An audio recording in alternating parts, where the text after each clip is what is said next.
Well, hello there, Together Learners. Eric back again. Have you ever thought about all the data that you're putting out into the world just by using the internet? Well, in this video, we're going to be talking about just that in a concept called your digital footprint, sometimes called your digital shadow. And every website you use, every social media post you put out into the world, every time you Google something, and a whole lot more gives a little bit of data, tells the world a little bit about you. And in this video, we're going to think about your digital footprint, what it means for you, your life, your future, and how to manage it. And so, coming up in this video, your digital footprint.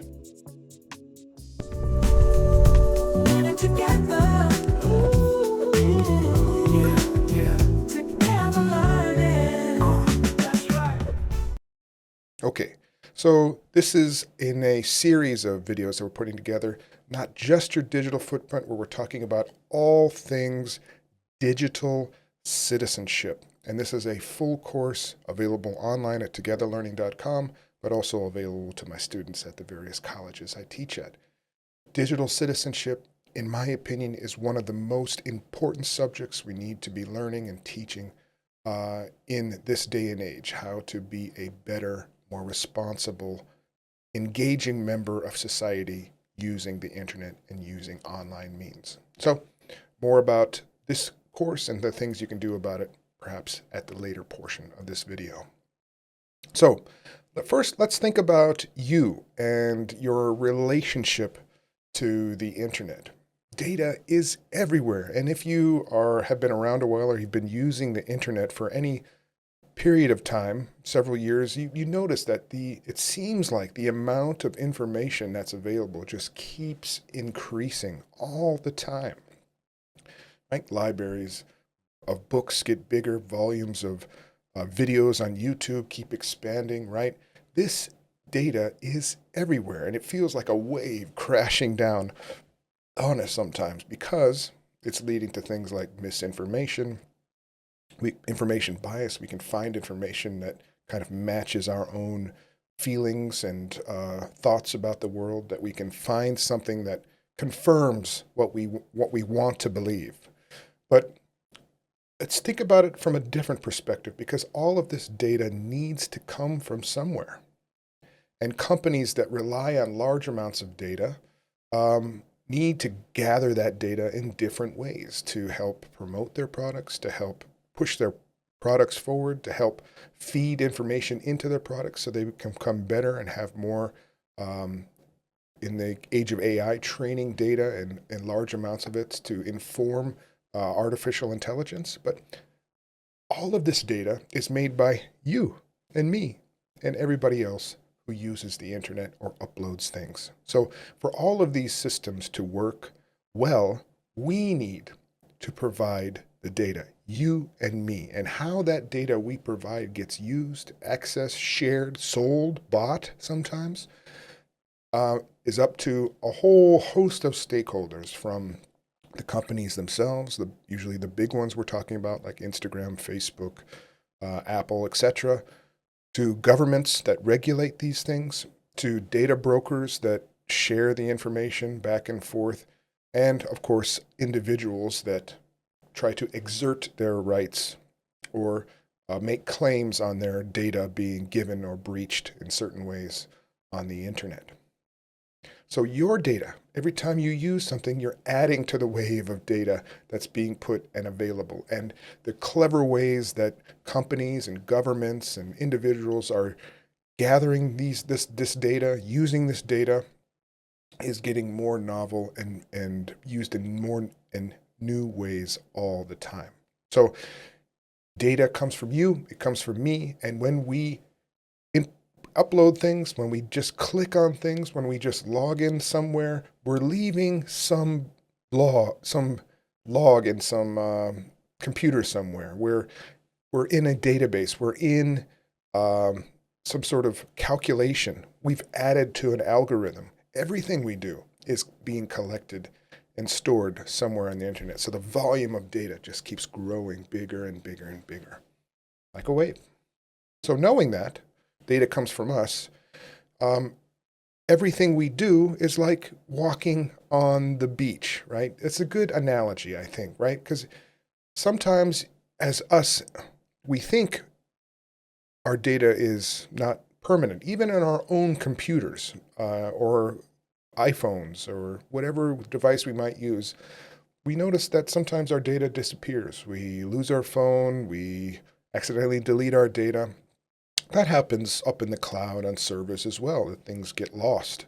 But more than not, things get backed up and saved more than once. There's redundancies in these systems to make sure that the data is protected. And while you think you're walking down the beach, and in this metaphor, it's surfing the web and using websites and social media, we think we're deleting our data. That data is also copied and shared and backed up, not only on the servers that host these systems, but they could be copied and farmed by other systems that just go out on the web and copy as much data as possible. So what you think you're leaving footprints as a digital footprint, and sometimes they get washed away because in our mind, we don't remember all the things we do online. More often than not, those things are saved, even when we think they're deleted. So it's a good way to think about this moving forward, at this concept of a digital footprint. So what's in a digital footprint? There are so many ways that data is collected about you and me. It's not just the data we upload, right? So a lot of people think of the digital footprint, which is an important part of all the stuff we upload to social media, right? If we went on Instagram or TikTok and did a search on your name, we'd see the stuff that you uploaded, right? But it's not just that, right? Of course, that's the low-hanging fruit. That's the easy stuff to think about. And in what we'll learn later in this lecture, it's probably one of the more important aspects to think about, how you are representing yourself online. So it's your social media profiles, but it's also your search history, your online shopping history, the things you buy. Advertising and advertisers are the biggest purchasers, sellers, buyers, and exchangers of personal information in the world now. They are wanting to sell you something, so they want to know more about you. They want to gather up all these digital items for your digital footprint that you leave behind in order to try and serve you an effective ad, or try to find you, or some service will pay money to get a hold of your information because they think you might be perfect for their particular service or product that they're launching. So when you shop, you might notice this when you use the internet. You go and you look at something online, an item you're thinking about buying, and it might show up later when you're browsing the internet on a different website altogether. That's because you're leaving behind a footprint. You've visited that page. Some person that's interested in selling that item has grabbed some cookies or your login information or your browser information as you looked at that, and then tied it to other information that they may have that's similar to you, and created a profile on you, and then tried to reach out to you and show you that ad again in other places on the internet. When you Google something, all that is shared and not shared, but saved somewhere in a Google server. And that has also helped Google to build a profile on you to serve you ads on their own platforms, right? So if you search for something embarrassing or a little bit off, it's not necessarily going to get out, but just know that somewhere on some server, there's a log of everything you've ever searched. Every time you use email, for example, Gmail is scanned by Google and used for various purposes. One we know of is to inform their new generation of artificial intelligence. So even though you think your email is private, it's also being contextualized. It's being used against you for ads, and also being used to feed large AI language models. This is a very interesting one. When we use new devices, they have new sensors in them. Even your phone, like this one here, has different sensors in it. It has a gyroscope, an accelerometer in it, and it knows how fast things are moving how it's oriented to the ground or where it's facing. It's got cameras, it's got LiDAR sensors to see and pick up items in 3 dimensions these days. So many different items, and more of them, these things are collected through the later technologies like virtual and augmented reality. So I won't go into deep detail about this, but on my YouTube channels and also in my research, you can see some of the work that we're doing to know that we can learn so much about you, even more than you know about yourself, down to the psychological level using this data.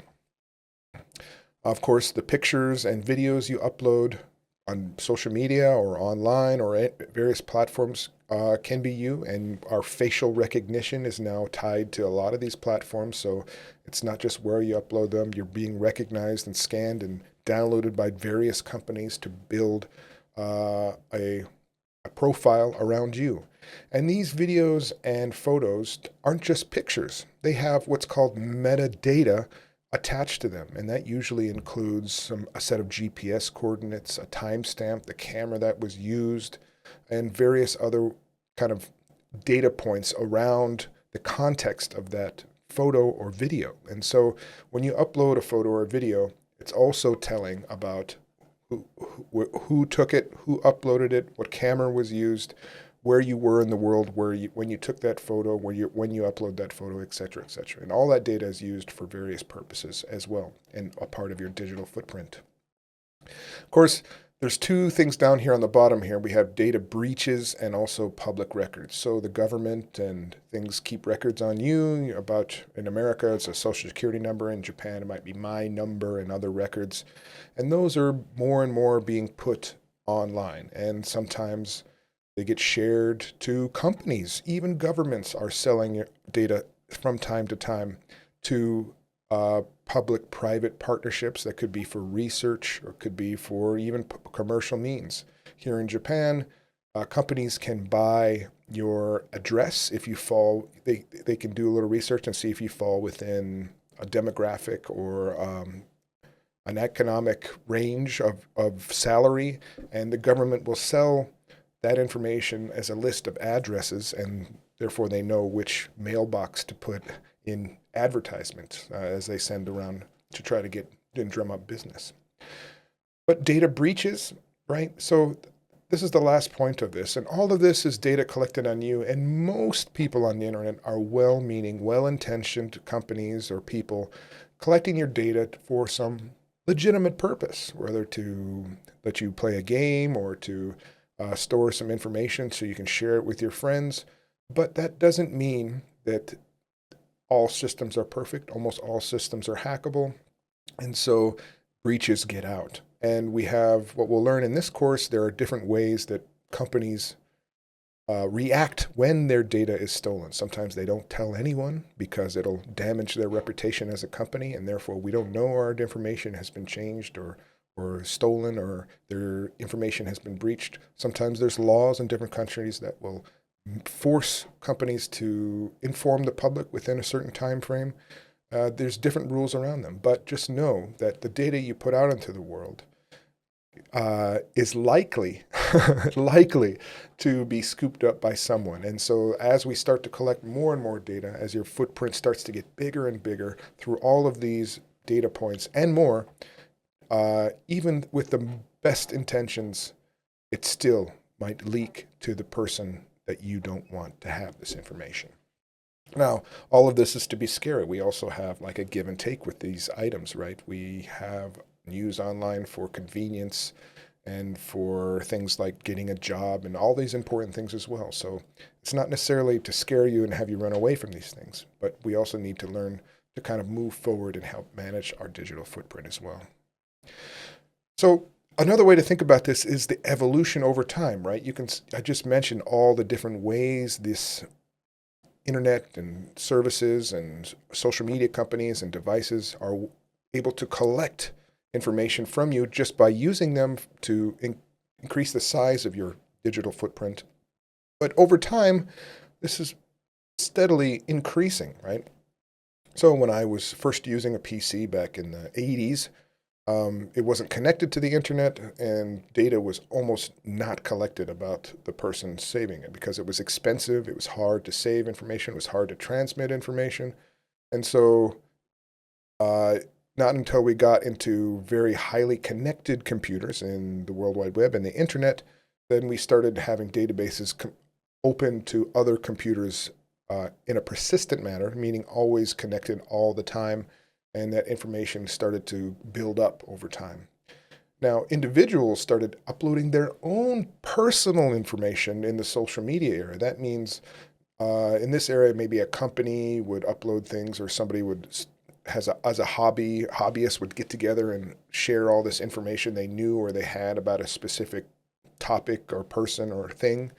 But now people are just willingly uploading their own personal information through the social media. And so now we're able to have large swaths of information about individual people.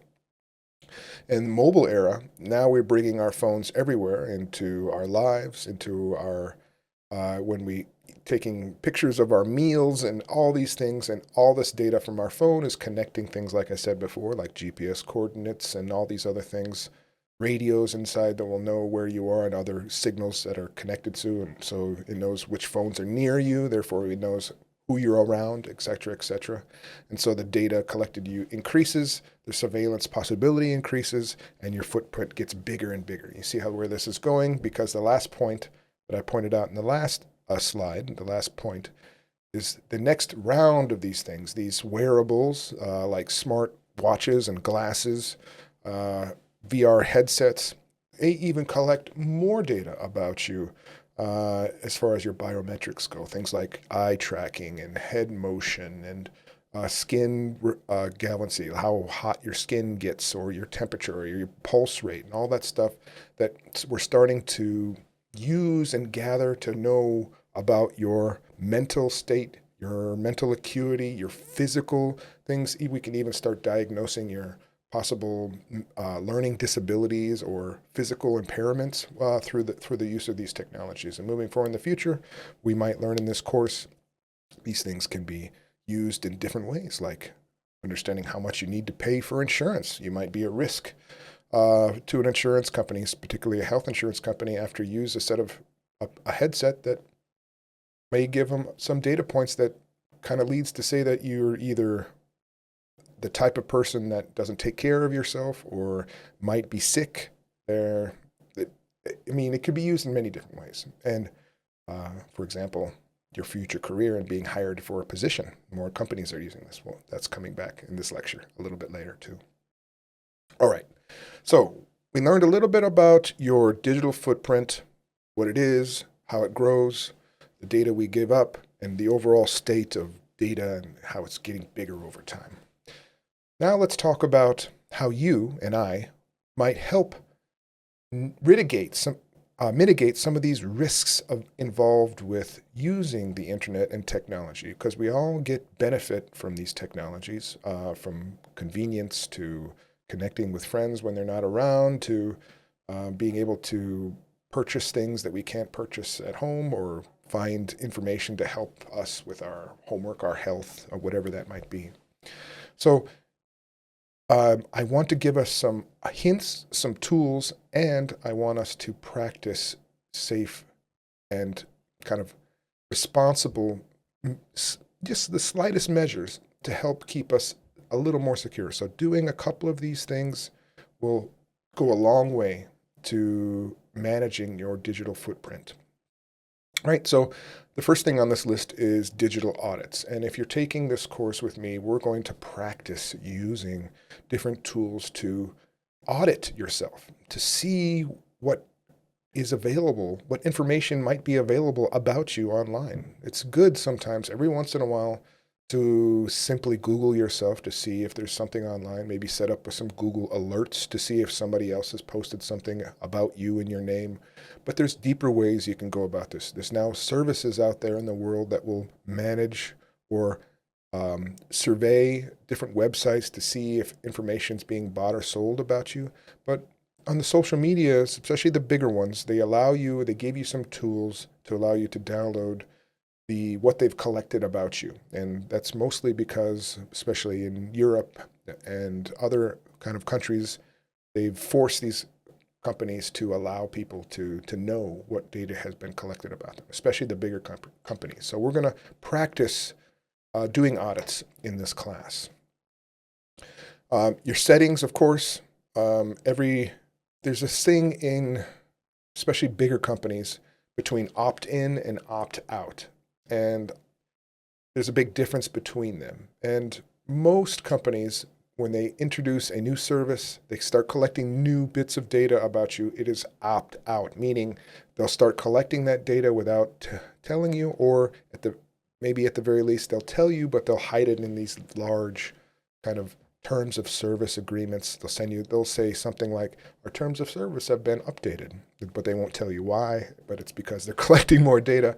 And in those, they mention that you can turn it off. You can opt out of this. And so you have to, every once in a while, go into the settings and see if there's some new options in there. Usually if you're online a lot, you'll get notifications from the people around you that, companies are now collecting data about XYZ and they're using it for this, that, which is new, and you have to go in and turn those off.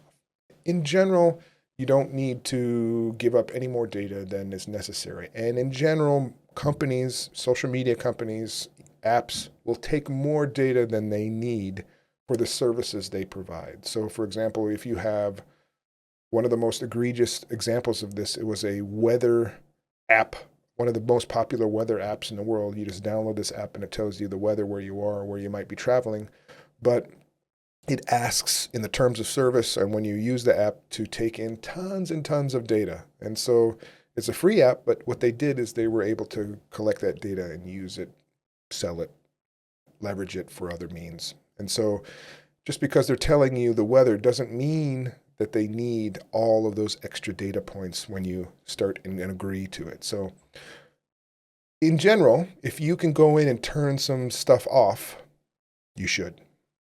All right. So the other thing here is how when you're giving up information, when you're uploading information, just try to use different strategies. So know about what platform you're uploading to and how they utilize it. That's a little bit of digital literacy. You can always try to know that when you upload something, it might be there forever, even though you delete it. So try to know that you should be putting a positive spin, or at least an honest spin on what you're doing. So try to portray yourself in the best possible light. Try to be honest about where you are and what you're doing. Therefore, when things come down to an investigation or anything that might happen in the future, you come off in a good light. The optics are good as far as who you are as a person, right? You can also use synonyms or handles or nicknames, or you can change your handle or your login or your username differently on different platforms, so it's harder to connect your services. These days, it's getting harder all the time. More and more companies are requiring things like your phone number and things like that to connect to your social accounts, and therefore they automatically connect them all together. But depending on what service you're using or what platform you are, young people are already doing this all the time. They have these Finsta accounts, right? It's an Instagram account that they use a fake name so they could either, experiment with some ideas or have a different crowd of people to interact with, et cetera, et cetera. Just know that those accounts will also might be connected through your phone as well. So all that is to try to minimize the amount of data that you put out that's not useful to you, right? Sometimes it's useful for us to have information about us out there. Me personally, I'm always posting on social media about some research I've published or some project that I'm working on or some great things one of my students have done, perhaps. But I try not to put out information about, my family members, what things are happening around in my neighborhood, some of my personal health issues I never write about, right? So I'm doing things that are, have value to me, putting information that might have value to me and others out into the world, right? So you minimize the kind of information you put out, and therefore you're also managing your reputation in doing that. So just starting, this isn't, there is no black and white method for managing your digital footprint, but starting to think about things a little more deeply and starting to employ these over time, you'll get better at it, I promise. All right, so here are some kind of tangible things you can do right now to go and look at your digital footprint. And we're going to try to use these in my class, right? So we're going to try to use and see what these big companies have about you. So if you go to Facebook, they have a download your information tool. For me, this file is huge. We're talking gigabytes of information they've collected over me since I've been starting using Facebook in 2006, I believe. And so stuff I've forgotten I've done, apps I've forgotten I've used, are all still available. And it's enormous, and it's very surprising to look at some of this data that these big companies let you download. So Google Takeout is another one. Just Google Takeout, and it's a service. If you're logged into Google, it'll allow you to pick out different items, for example, your location data for Google Maps or other things. You'll be surprised, probably, if you've never done this, the information Google has about you, and you can download some of that information. Twitter, now X, this is probably the least trustworthy of the data download services. They got rid of a lot of their safety team when they moved from Twitter to X, but they do have a request your data option still. Instagram also has a data download option where you can download some of the information, all the pictures you've uploaded, things like that. And LinkedIn also has get a copy of your data. The interesting thing about these is they will not give you this data easily. They give it to you in a format that's hard to use. For example, they don't just give you, for Instagram or Facebook won't just give you a folder of all your pictures. They'll try to encrypt them in some way, and they'll try to, they don't want you to be able to migrate easily all the information, all the things you worked for, right? So they want to keep the switching costs from moving from Facebook to another thing high. And so some of these things, although it's good to know on a high level, just know that it's not going to be that easy to understand the data they send you.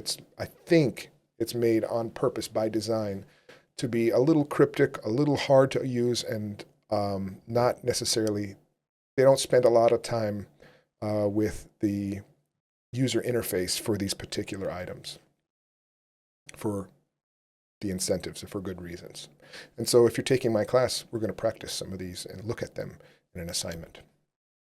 All right, so now let's just talk about this in the practical world, how this might play out. And so if you have the textbook for this course, digital citizenship textbook, sometimes there's some manga in there that tells these stories. And so this one is about Sarah and her digital footprint. And Sarah is a university student. She starts university.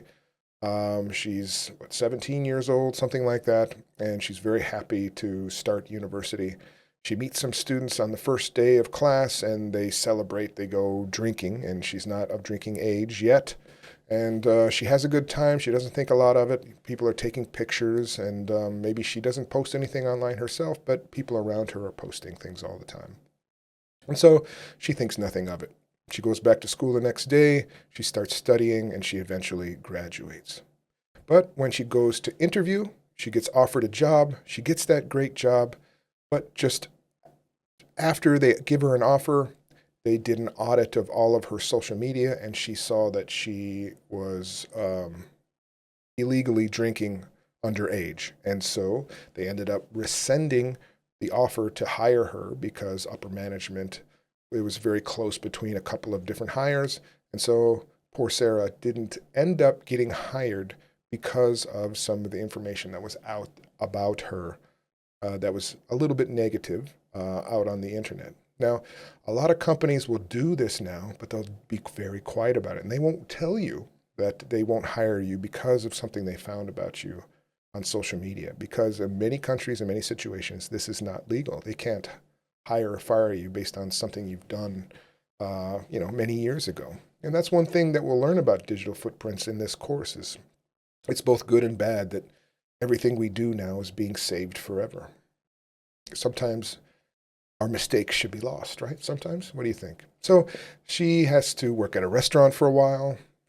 But it takes her a while, and then she finally gets her job again. And so in most cases, social media posts like this will not really hurt you, not really bother you, but just know as we move towards the future, more and more companies are looking at your digital footprint. They're hiring companies to look at you and build an online profile of you to help them in their hiring decisions.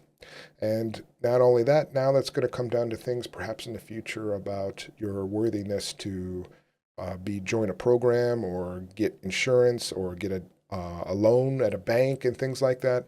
We're already seeing now that people that are representing companies that have sponsorships often lose their livelihood because of something they've done in the public and because they got spilled out through their digital footprint. And now they can go back in time and investigate further through your digital footprint. And so they find even more stuff. And so first, it might be just a reason to look into it more, and then they find more. And of course, that's online forever. We'll also talk about something about the right to be forgotten in this course later. But she ended up in the long run. This is not necessarily the saddest story, but it just sets her back a little bit in this story. She didn't get hired for her first job, but she ended up finding another job, and now she's teaching her coworkers how better to manage their digital footprints so she doesn't end up or have the difficulties that she did. So she's a champion for digital citizenship and digital literacy. Right. If you're in the course, now we're going to move on to trying some of these tools out for yourself and reflecting on your own digital footprint. If this information interests you, there are a lot of other topics in the realm of digital citizenship, and you can find them all at togetherlearning.com. My name's Eric. Thanks for being with us, Together Learners. We'll see you in the next video. Keep your digital footprint clean. Bye-bye.